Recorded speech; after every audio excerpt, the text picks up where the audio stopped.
can even get to the bottom of that. So mainly it's making sure that I'm getting the information correct and that I'm responding to the right question and I'm responding to the correct information.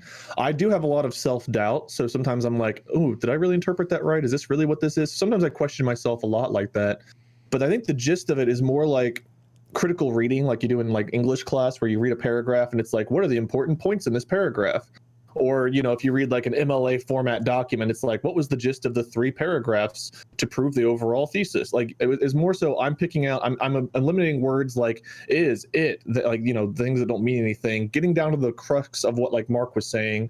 And it's like, okay, I can agree with A and B. I don't think my brain applies to C. And it's kind of like I just worked my way through it to come up with like, the way my thought process is in a conversation is I'm rapidly putting things together. Like this thing I'm saying to you right now is not something I fully thought out consciously. Like I didn't have a conversation about me explaining this part, but it's a continuation of the thought process that I did have at the beginning. So I picked out some key points, and now my brain is just rapid fire putting together sentences and cohesive thoughts that I think I stand by, unless I'm like, that's not really the way I meant to say that. Let me backtrack here.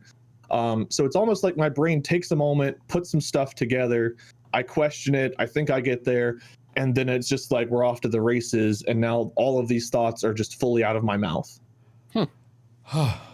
I'm tired. I was trying so hard.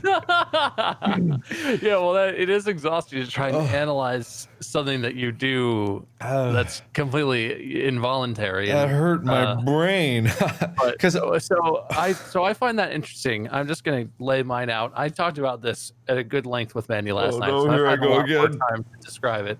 Mine is not complicated. I find this interesting because when I'm listening in a conversation, the thing that I find myself doing is really trying to focus on all of the